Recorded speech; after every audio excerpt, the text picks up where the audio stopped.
savings and investments 000. We've seen that a lot on the channel, but as it turns out, it's not just us who are struggling with our finances. Majority of working South Africans are struggling with their finances, yet they remain optimistic about the future. If you're new here, hi, welcome. My name is Itumeleng. I'm a qualified management accountant, and on this channel, I help ordinary people like you learn how to start saving money, get out of debt, invest, and ultimately build wealth. If that is something you're interested in, please do subscribe and become a part of our growing rich family.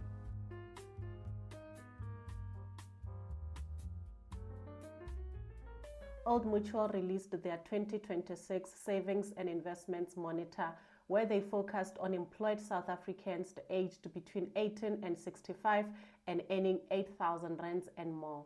According to the report, only 44% of working South Africans agree that they are saving consistently as a part of their financial plan. And if you take a closer look, you will see that it varies according to income brackets. For people earning between 8,000 and 30,000 rands, only 39% say they are saving consistently, and then 53% is saving consistently for people earning above 30,000 rands. So that is a huge gap in saving consistently between those two income brackets. And I always say it doesn't matter how much you earn, you can always build something for yourself. However, these stats are showing that having a higher income does make a difference. It does play a role in your ability to be able to save consistently. But that is not the whole picture. It's not just about earning below 30,000 and earning above 30,000 that makes you capable of saving consistently towards your goals. We have seen enough to know that even for people earning below 30,000 rands, with the right behaviors, with the right assistance, you can be able to also save and invest consistently. But then the stats also suggest that earning above 30,000 rands just makes it a little bit easier, but earning below 30,000 rands does not make it impossible.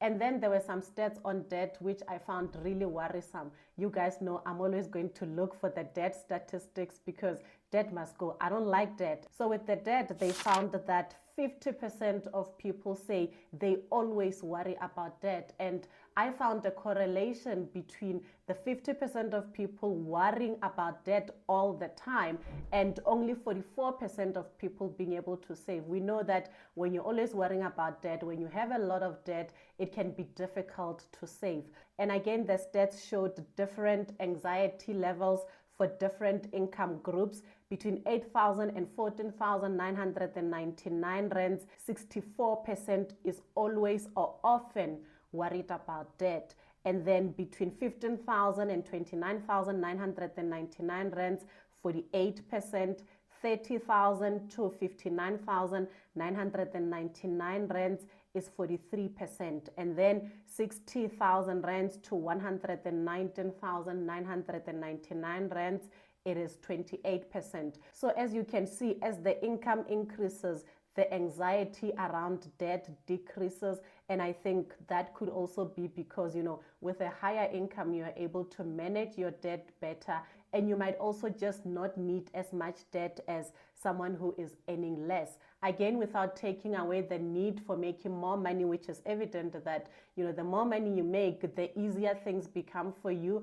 I believe for every income bracket, with the right assistance, with the right tools, we can all get to a place where we reduce, even if we do not completely eliminate our money anxiety, our debt anxiety, we can get to a place where slowly we reduce it while also working towards increasing the income, because I do believe in increasing your income. I believe in multiple income streams, but I also believe in making the best of what you have while you wait for that higher income. The report further showed different savings goals for different people. And for those two savings goals, people are also struggling.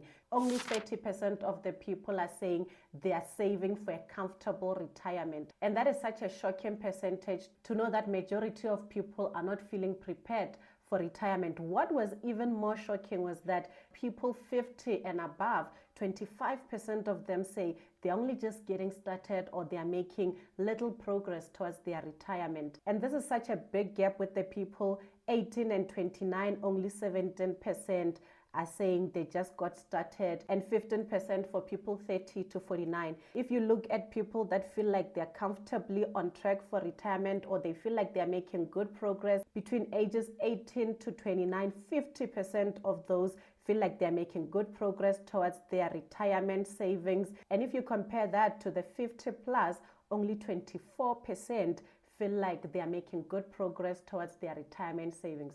And it makes you wonder why such a big difference. The younger people feel like they're making good progress towards retirement, while the people closer to retirement are struggling. So I think this could be a mixture of just different things. It could be poor planning, and I think also lack of education. If we are being honest, our generation has so many tools, so much information, sometimes too much information. Everywhere you go, if you pull up your phone right now, you'll find something on retirement.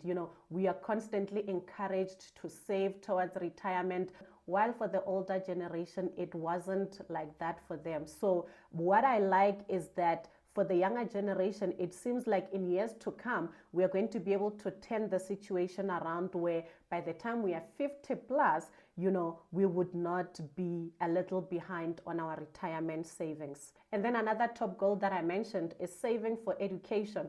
This one also stood out for me because 10% of working South Africans have taken out a personal loan to fund their children's education.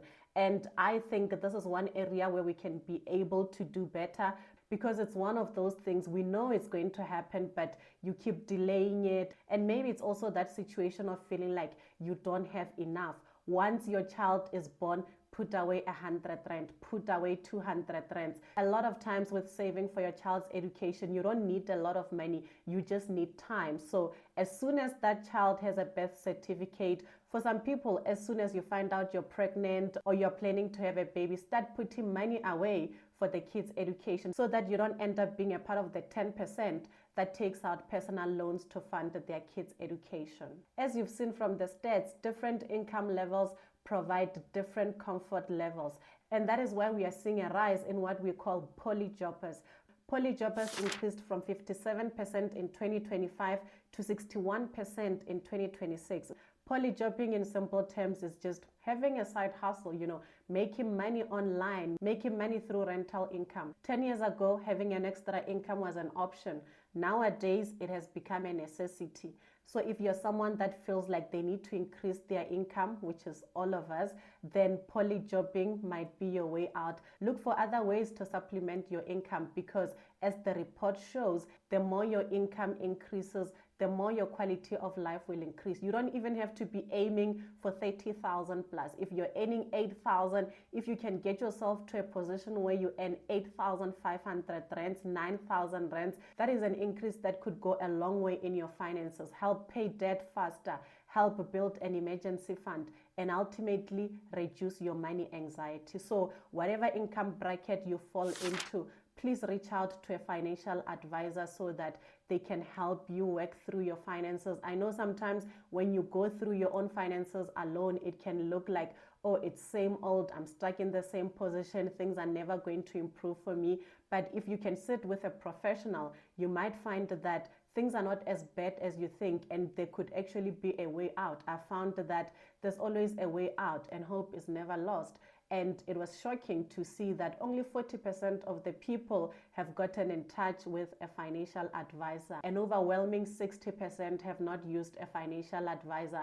And that could also be an indicator of why so many people are continuing to struggle, because like I said, when you get a second set of eyes to look at your finances, you could see that no matter what you earn, you can also work towards your financial goals. So I hope you found value in this episode. Please let me know in the comments, what are your biggest takeaways from this episode? If you fall from any income bracket, let me know. How are you making your finances work? What area of your finances do you continue to struggle with? Let's keep the honest conversations around money going. I will see you guys in the next video. Please subscribe if you haven't already. Share this video with a friend. I will see you guys in the next video. Until then, I hope you have a rich day.